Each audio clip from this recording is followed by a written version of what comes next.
Morning all and welcome to this week's webinar. Sorry, I am a little bit late.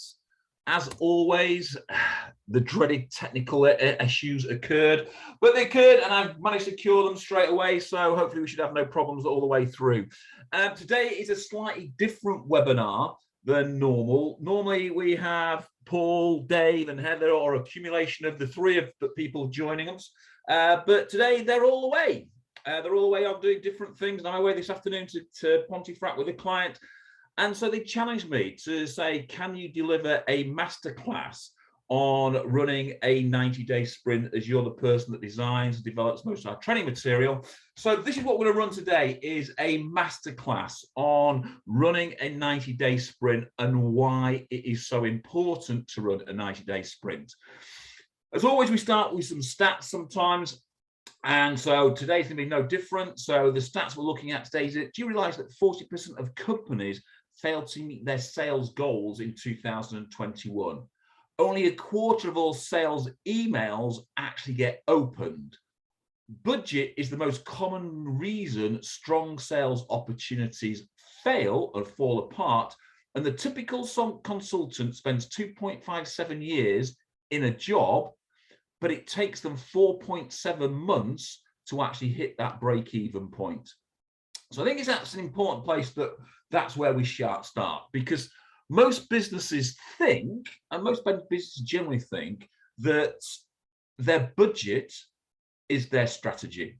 And this is potentially why probably the vast majority of the UK recruitment market has 10 heads or less within that marketplace, because they rely on their budget and they look at their budget rather than looking at other things. So today we're going to look at all things that will help you run a 90-day sprint. We're going to look at long-term trends versus short-term trends, time to account for the ups and downs. We're going to look at time to implement and develop strategy. And we'll look at what's the difference between urgency of filling requirements versus the need to build a strategic operation within your business. So we'll look at both sides of the coin. So the 90-day sprint will enable you to business to focus on both what is urgent and what's strategically important to the business. And the 90-day sprint is designed to overall create accountability across the business so that everyone within the business knows and understands their part on their position and what they are going to produce with regards to revenue, and also into creating a strong business foundation. So in no particular order, I'm going to go through the 10 things the team challenged me on. They said, can you think of 10 reasons why, or 10 things that you would run your 90-day sprint around? So as I say, in no particular order, this is what I think we need to be doing to make your 90-day sprint successful. So the first thing we look at is urgency and strategy. And I always think that setting goals is really important for a business, but it's not just about setting small individual goals. It's about looking at your monthly, your quarterly, and your annual goals for your business. And this process, it's about using the data that is required so you understand the goals that you want to achieve. And sometimes people sort of forget about the data and don't really do a great deal with the data.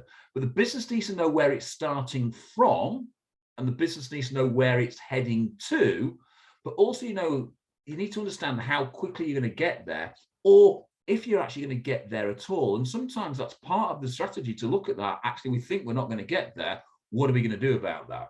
So we're going to start to look at team and individual goals. And it's interesting when I speak to some clients sort of say that, their business goal and their team goals are linked. But we all know that sometimes consultants don't actually deliver their own goals because of those ups and downs. And therefore, your business goals should be lower than the cumulative team or individual goals that you've set, to make sure that you will hit your business financial goals and targets from there. But everybody needs to be clear and have a clear understanding of how they're going to hit and achieve their goals. And that's irrespective from manager, director, right down to the individual sales staff, but also back office. So we've got to think it's a business process after all, and therefore we've got to start to think as a business overall, both front office and back office should have goals to achieve from there. So knowing what your monthly growth is really important. What you're growing from and what you're going to. So each month, are you having growth? If not, what are you doing about that? How are you changing that? We've got to start to think that those goals are really important. So you start to think then, what's your performance looking like year on year? So constantly measuring where you've done from last year to what you've done to this year and next year, etc., is really important. And it's about then understanding the business goals. If you've got all your individual team goals and financial goals set out, understanding your business goals is there very important. So what's your temp and perm balance? What's your temp and perm mix? If you've only got a temp business, what's your client balance within that mix? If you've only got a perm business, again, what's that client balance in that mix? Look at how you're individually they combined. So when you start to look at your temp and your perm business, irrespective whether it's a combined business or whether it's an individual business, is that business likely to grow? Is it standing still? Or is it, unfortunately, going to retract? What are you doing about that? So understanding your figures, because your data doesn't lie, will give you that type of information. Look at your target clients. Look at your existing client strategy. Look at your lapsed client strategy. The same business that you need to develop, well, the same business that you actually have 60% retention of your clients. Therefore, 40% needs to be a new acquisition. So do you understand your spread of your business? Do you understand where your business is coming from and what type of clients it's actually coming from? So you need to be, I always think that business is sometimes complacent because we don't understand what our clients actually look like. So when we start to talk about buying clients, what we tend to start to think about is all the clients that have bought for this year. But what we should be thinking about is each quarter. If a client hasn't bought from the quarter before, then either it's a lapsed client or it's a strategy client. Think about clients where we have temps going in. If we're forever recycling those temps, are we actually growing the business, or are we just adding more business to that cycle that's not actually growing? So what we need to do then is add new clients into that business. So we've got to understand what happens to our new clients, our existing client base, and our lapsed client base to ensure that our client base is growing. We can't complacent. Servicing our clients and finding new clients is essential. Therefore, a business strategy is really important. You've got to start to think that when we start to press on that strategic requirement and building a business, we've got to start to think about how our major clients impact that business. And there's lots of businesses out there that have a large client that's probably more than 30% of their company turnover. And in some cases, it's a lot higher. What happens if that client drops out? So I always think when we start to look at reviewing each quarter, what's our top 5 client saturation look like of our GP? And if we're starting to think that that is a massive part of our GP, we've got to think, well, what will happen if those clients stop recruiting? So therefore, our new business strategy is really important. Having a new business strategy in place is always paramount to the growth of your business, or at least standing still.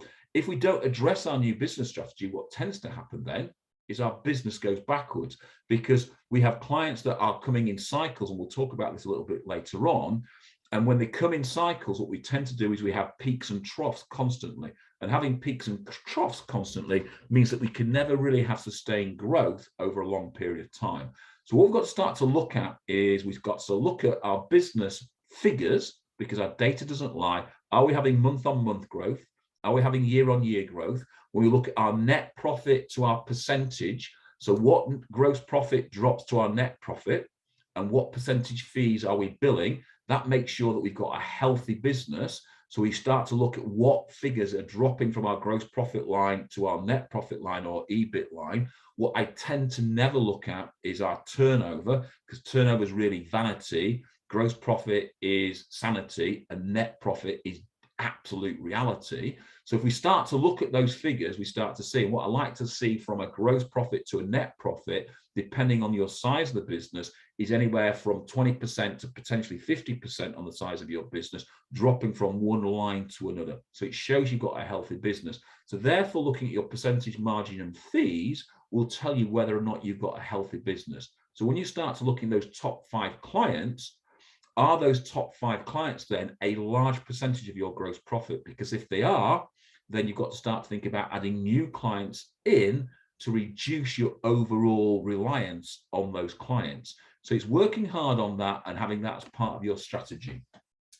The second part I think about is knowing your business figures. And this is about strategy to create urgency. If you know where you're going from and where you're going to, then it's a very different place. So knowing where you're going from and where you're going to is massively important. As we said, we've just sort of gone through these type of figures that we need to do. But what we've got to think about is building the bridges into the business. I always start to think about this as a weakness. If I start to understand where my key figures are, then I start to know where the strength in my business is. Once I understand where my strength in my business is, I look at how I can build on those strengths to develop them.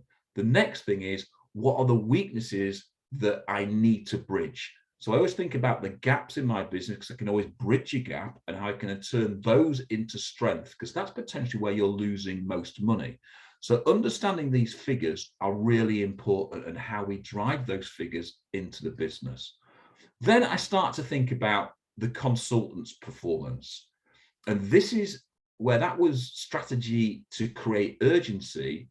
This is the strategy that drives urgency, and the driving of that urgency is really important. So forecasting, I always think sometimes forecasting is a massive, massive mystery. But if you have the correct data, forecasting should be fairly simplistic, and you need to trust your data. Therefore, it's important that you create data in the business that's clean, in real time, and shows a true picture. And I genuinely hear this constantly all the time, that too many consultants push back saying the data's incorrect, I didn't have that, I've got more interviews than this, etc., etc. Well, I think from a business point of view, we need to push back saying the data is the data. And once you're only measuring by the data that you have, then we can start to address the shortfalls in the business. So measure them on it. It will start to show trends. And if we start to show trends in the business, then we can start to educate our sales force and remove that sales bull when it comes to forecasting. So you can truly see what's going on within your business, whether you're going to grow, flatline, or shrink, and act accordingly. And if I go back to my Adecco days, and Paul Jacobs was here to agree with this, in our Adecco days, we had a forecast every single month and put a forecast in, and we had to be within 2% of our forecast. And that was 2% of what we were going to bring in. If we were 2% below that 2%, they'd be asking questions about, do you understand your business? If you were over 2%, they'd still be asking the same questions. Do you understand your business? So that forecasting becomes really important. We then start to think about client planning. And clients generally work in patterns and cycles. So do you know where your client is in their recruitment cycle? Do you know where they are in their business development pattern? Do you know what you have to do to plan for this? So do you understand your clients in this cycle? Or are you going to have a boom and bust month that you didn't even know about because your clients are in a slightly different cycle to what you thought they were? So do you know this? Are you reactive or are you proactive to this? And therefore, the 90-day sprint gives you time to measure the trends that run across your business. And if you start to go back month on month, year on year, you'll start to see trends within your business. And this is where KPIs and trends start to clash. And I always think KPIs are something that you give your staff, and that's just exactly what they are, an indicator, a key performance indicator. And what they do is they keep the employee in that day. So are you achieving the KPIs for that day that will help move the business forward? However, the business needs to see further into the future so that you can address daily patterns and prevent failure when you see it's coming. And the way that I look at this is that if I've got let's say a KPI that every consultant needs to be hitting, let's say 10 CVs a week to go out. If I'm measuring my stats, and we know that's 2 CVs a day for each individual consultant, and my managers are driving those KPIs, and they're seeing the consultants saying, today you've hit 3, so tomorrow you only have to hit 1, etc., etc. So they're driving that day-to-day business. But if I'm looking at that across each week of my 90-day cycle, and I suddenly see that in this week, my 5 staff, they produced 60 CVs. So I can start to think, well, if we can carry on doing 60, what will the trend deliver? It will deliver a higher performance. I also can start to see in each individual week, what happens if they're delivering 48 CVs? They haven't quite hit the 50 CV mark. Then again, what will that trend deliver if we keep that trend across the business for those 90 days? So constantly I'm looking at a longer trend of what happens, because sometimes what we sail to see is, we might only be down by 2 CVs, but we might not think that over that period of time, if we're down every week by 2 CVs, what detrimental effect that has on the business. So we think about it in both ways, both going above the line and below the line, and what those trends create. So if we can start to look at trends, we can start to forecast where we're going. So again, part of that 90-day sprint is understanding those trends. We then start to look at the trend of our employee attrition. And how much does it cost you when someone leaves the business? But more importantly, how long does it take to get back to the same position financially when that person was there? So yes, there's a big cost of losing people, but there's a huge cost of actually recouping that money from what you've lost. So they keep saying that your people are your biggest asset. However, in recruitment, the attrition rate according to Perkbox is 43%. So it sort of says we're not taking care of that asset. So the comment should be, get the right people, and the right people on the right seat, they're your biggest asset. So we need to work a lot harder on our recruitment process, as it costs us far too much money, and the amount of opportunity that is lost is huge. So if we start to address our employee attrition, then we can start to see what's happening. We then start to think about what we did with our client saturation. We also start to think about our consultant saturation. So again, with some small business and some large businesses as well, you've got your top 5 consultants and they are dominating the majority of your gross profit. The question is, what are you doing to reduce that risk? What happens if that person leaves? What happens if that person's client base stops recruiting? So not only do we have client saturation to look at, we have consultant saturation to look at. But you cannot just look at that across the business. If you've got a bigger business, start looking at that across each individual team, because you might have a team that's performing really well. And let's say a team's got 5 people in it, but it might be one person's performance that's absolutely dominating that team. What happens if that person leaves? What happens if that person's clients stop recruiting? So our consultant saturation is really important as well. We also tend to think constantly when we talk about business performance and sales performance, we talk about the front office constantly. We're really also, what we should be thinking about is our back office measures. So we think about a strategy to increase profitability. So you need to love your back office, as they can create money for you. So do you measure your DSO? And DSO is Day Sales Outstanding, a simple measure which shows the quality of your business processes and the quality of the clients that you are dealing with. And DSO is the days it takes for you to get paid. Day Sales Outstanding. So once you send that invoice, how many days does it take for you to get paid? So you may have clients that are big clients for you, but they may be taking an awful long time to get paid. And that might be way over the actual agreement that you've made with them. So do you address these clients? Are you working with these clients? Because we can get those clients to pay quicker and the money's into our bank quicker. Therefore, we can invest that money more wisely and quicker to do something with this. Is it part of your client planning with your consultants? Do your consultants understand what's happening to their clients and why they're not paying, etc.? How can they help you? So again, as a strategy to make you more profitable and get money into your business quickly, because after all, it's cash flow that makes your business. These things need to be looked at constantly. We also think about the cost of error. Now, lots of people talk about the cost of error, and what we're talking about is the cost of human error. And it's not just money. It's about the time, and more importantly, about the reputation that you are creating that creates the cost of error. So you need to have a strategic view of your errors. And if they're reoccurring, you need to address them. You can't just simply put a plaster on that and hope them. And therefore, the phrase that I hear constantly all the time is that we've always done it like this needs to be kicked into touch. Every process can be improved, streamlined, made easier, quicker, and more efficient. So if we're letting errors carry on, it's because we're probably lazy or we haven't identified them as an actual error. So list your processes. Which ones are creating the bottleneck? Do people hate them? Are they not fit for purpose? And once you highlight them, you can start to prioritize them and start to deal with them. We talk constantly about the running cost per head or the GP per head from your sales teams.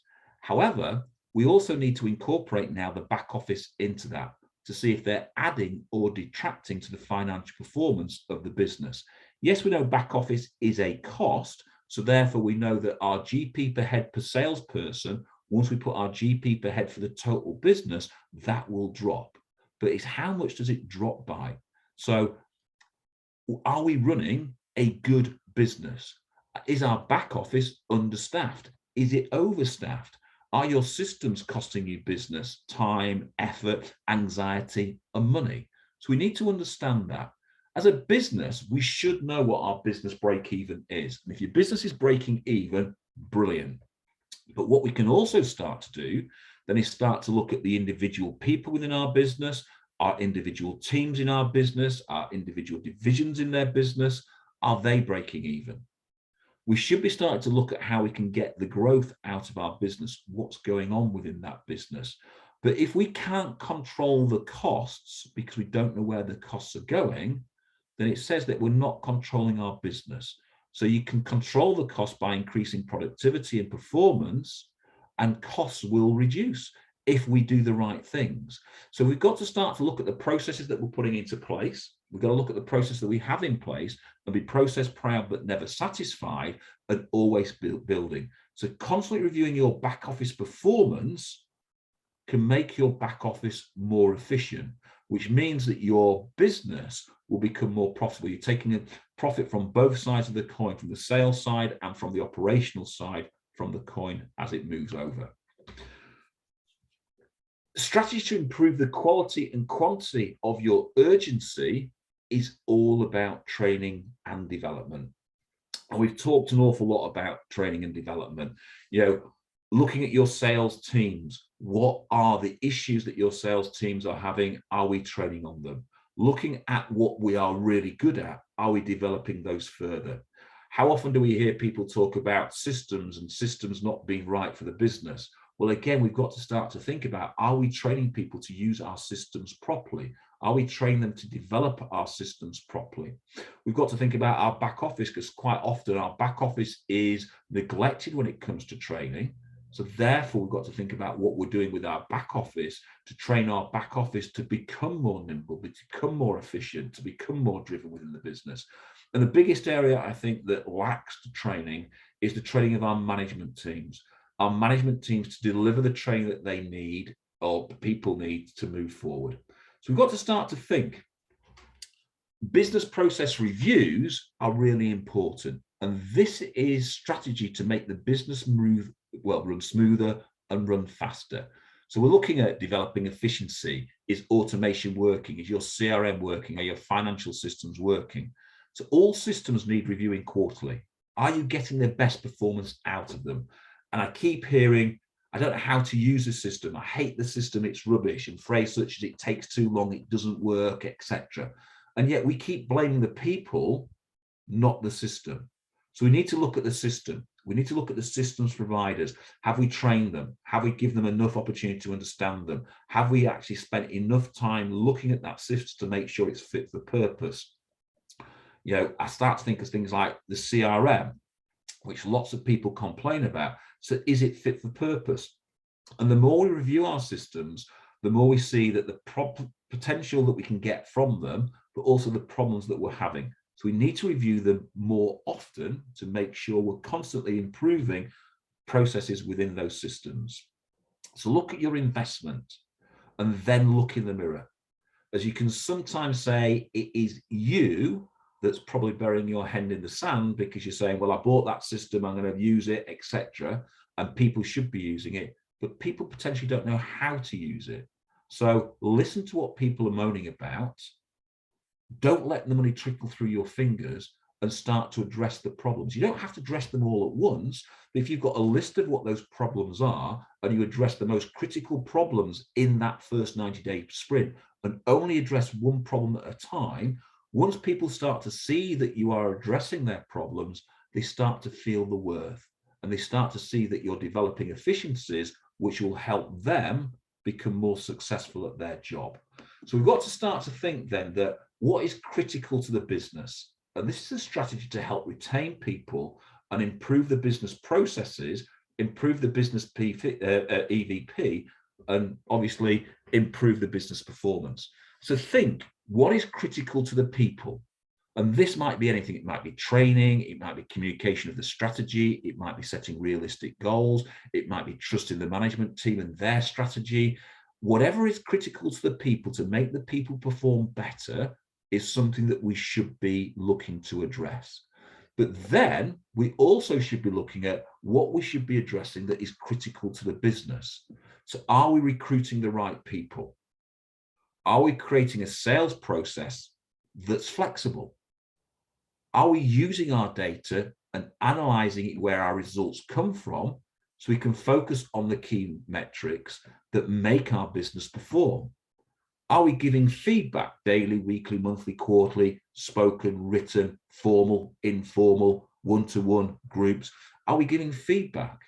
Recognition and reward. Salary and commission is one thing, but incentives are what drive the business on a day-to-day basis. So think about team incentives.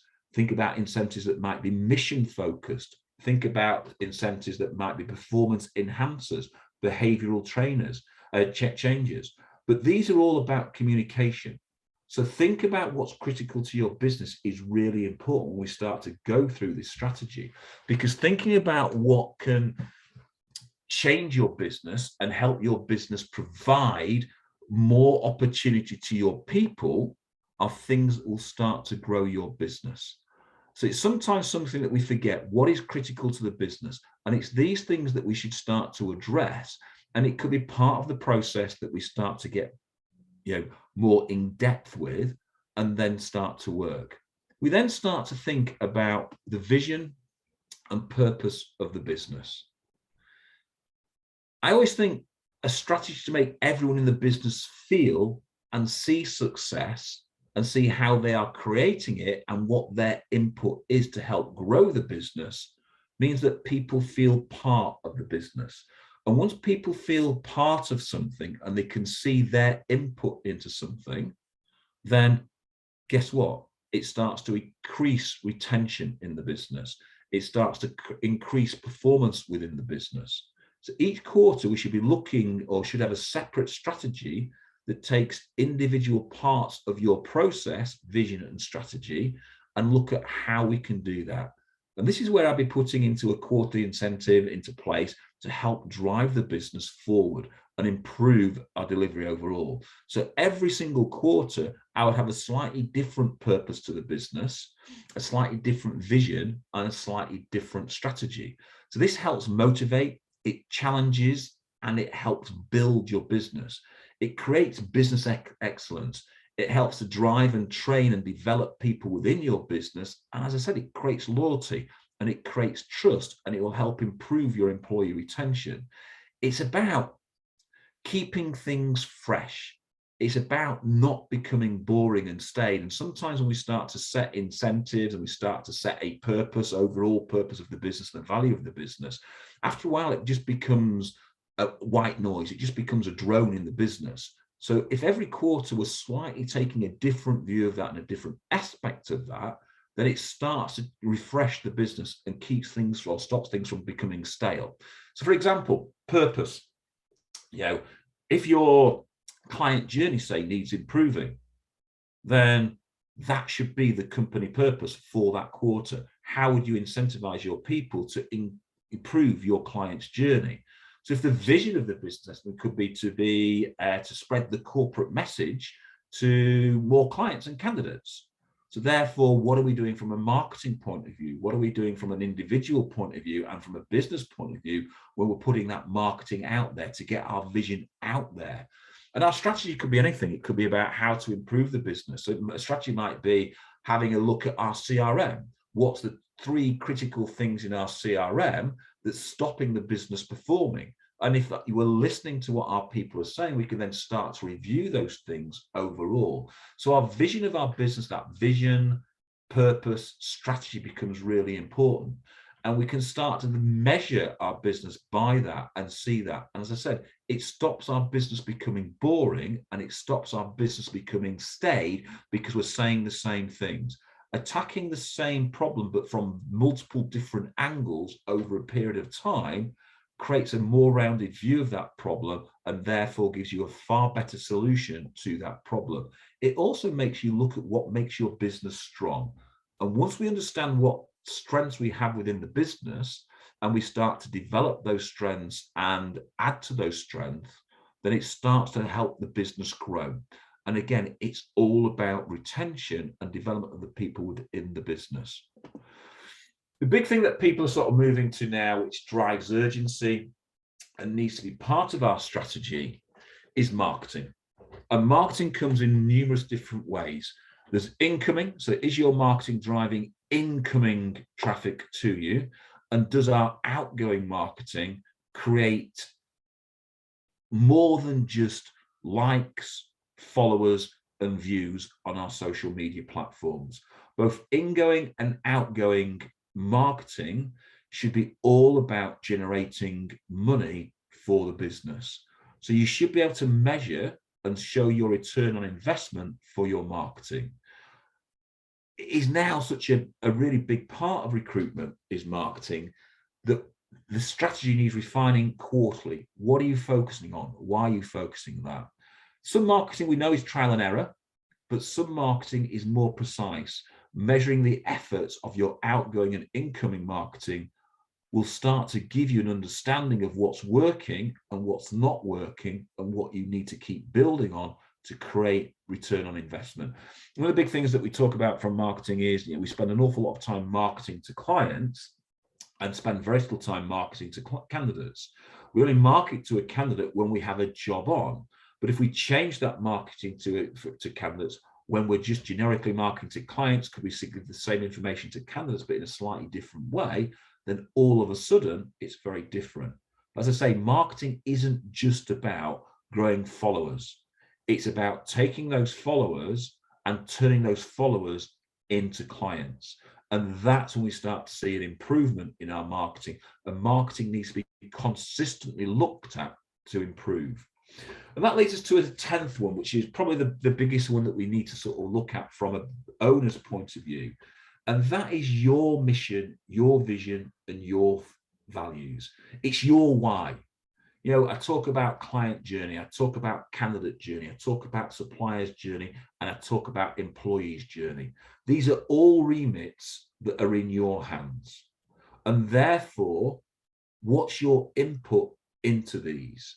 And this is where we start to think about that delegation and accountability into business. So we start to think about all the things that we've laid out. There's lots of things that we've talked about over the last sort of 36 minutes. And what we start to think about is, what can I delegate and what do I need to use? But also what I can start to think about is, what is my strength and what is somebody else's strengths? And if I start to sort of pull down what my strengths are, and I start to look at what my weaknesses are, I can start to see start to look for people within my business that where my weakness, it might be their strength. And if it's their strength, then what I should be thinking about, whether it's client journey, candidate journey, supplier's journey, or employee's journey, can I engage them to help develop something better, which will help create vision and value, but be part of my mission of where we're going. So sometimes we're on the shop floor, but we're not actually reading the room. We're not actually hearing what's going on. And once we stop reading the room and we stop listening to our people, it gives them a key reason to leave. So once we start to engage our people more and make them accountable for the business and the actions within the business, then what we tend to find that more people then, let me think of the right word, more people then engage in the development of the business freely and willingly rather than not. So you've got to start to think about delegation and accountability. But the biggest thing that you've got to think about is who is accountable for your actions. So the actions that you take, the actions that you develop, the actions that you input into the business. And this is where lots of managers and lots of business owners tend to have this sort of like misunderstanding that everything that they say is crystal clear to everybody else, when in reality, it's not. What we've got to think about is how we communicate our mission, our vision, our values, how we live our mission, vision, and values is really important. So our accountability becomes even more important. We put a lot of accountability on our sales staff to deliver sales targets. And if they don't deliver, they're not accountable, we tend to, address that and potentially remove them from the business. Same with the back office. If the back office function is not working, we tend to address that accountability. But who addresses your accountability if you're not delivering and you're not working? So I think when we start to think about building and developing a 90-day sprint, we've got to start to think about all of these different things and how we work across these things. And once we start to understand that we've got several different things on there, we've got the financial performance of the business, we've got the financial performance of individuals within the business, we've got the system performance within the business, we've got the strategic performance within the business, and we've got people who are accountable for the business, then that becomes a very different viewpoint from any business when we're trying to grow and work. And I always think when we think about a business, and I think about any business strategy, I always think about these four things. I think about the straightforward thing is a strategy. Now, we could take let's take the CRM as a prime example. We could take one thing in the CRM and make that a simple part of a strategy. So we look at the strategy. We then look at the execution of that strategy. Is it being executed well, or is it being executed poorly? And we start to think about, if we think the strategy is going to generate money for us, but it's been executed poorly, then what are we doing? We then milk that down a little bit further to people. So do the people enjoy the strategy and enjoy executing that strategy? Because if we look at the CRM, what we tend to find is that we put a CRM because we think that's going to be a great way of driving business, holding all our business information, reducing costs for advertising, etc. Should be able to bring candidates out of that. But the execution of using that CRM is poor. And the general reason why is because people don't like it. So when we start to think about the people, we start to think about our consultants, our back office, we start to think about our clients and our candidates, but we tend to forget about our suppliers. So I'd start to think about that view is, why do our people not like it? Is it because they don't understand it? Therefore, have they been trained on it? Have they been developed on it, etc.? And the final thing I think about when we look at that is that I always start to think about cash. Does it drive cash into my bank? Because we all know that for a business to expand and grow, you need cash flow. You need cash in your bank that you can spend. So therefore, when I start to think about my 90-day strategy, I start to think about all of these things. And once I start to understand what they're doing, is what I tend not to do is create a strategy list of all of these things that I need to address and then try to address them all. What I do is pick the two most important things and I try to work them from start to finish to make sure that they have been completely addressed before I move on to the next one, rather than trying to attempt all of them and not really attempt anything and complete anything. So I'm always thinking about, if I pick 2 or 3 things that I need to deliver from a strategic point of view that will help deliver the financial point of view for my business, and I employ people and employ their strengths, engage their skill set to actually deliver those, then they can start to see the improvement of the client's journey, the candidate's journey, the supplier's journey, and their journey, and they can see their input into the business and how it's working.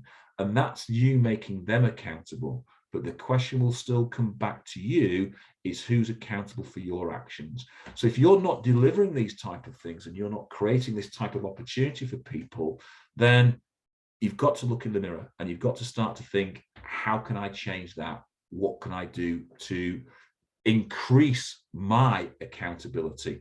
And accountability comes across everything. And it's interesting, one of the things that we pick up when we sort of talk to people and why people have left, sometimes it is purely about the accountable actions of their managers and the management structure above them. And one of the biggest bugbears that consultants tend to have is, let's say, simple training. I'm going to do a training session with you on Monday at 9 o'clock, but at 5 to 9, a client rings in and gives me a job, and I drop the training session to deliver the client needs because that's urgency. However, my consultant now feels less important, feels a little bit neglected, and if I do that on a continual basis, guess what? That leads to huge attrition. So that one placement that I could have made, the opportunity I've lost by somebody walking out of my business is infinitely more expensive. So I've got to think about my actions and the accountability of my actions to move things forward. So when we start to think about setting up a 90-day sprint, there has to be the financial side, and that has to be absolutely crystal clear on what is financially important to the business, what's financially important to every single consultant, and they need to understand how we are going to achieve this individually as a group. The flip side then is why businesses don't grow is because they never address the strategic side of the business. So if we've got a high attrition rate, are we addressing our recruitment process? Are we addressing our onboarding process? Are we addressing our training process? Are we addressing a retention strategy to ensure that you are constantly winning and your consultants are constantly winning, your back office is constantly winning? So constantly we look at all of these things across a 90-day strategy and we look to deliver those. So it's important that every quarter when we renew our strategy, we go out and communicate highly with our consultants, our back office, our management team, but also our suppliers if required, and our candidates and clients if required, to help deliver that strategy.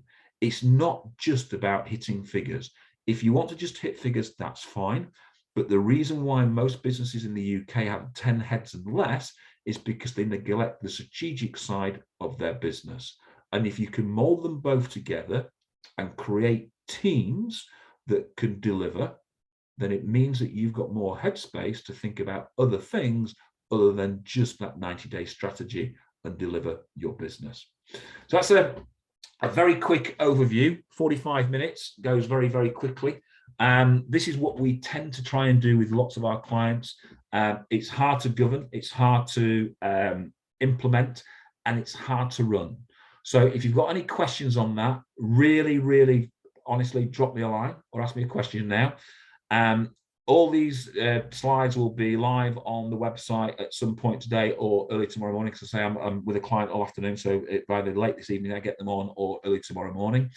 Once again, thanks for your time. Next week, we're going to be talking about how to increase your fees without the client blinking an eyelid. So please join us, sign up again. I look forward to hearing from you. If you've got any questions, please ask them. If not, have a super week, enjoy the weekend, and I will speak to you all next week. Thank you very much.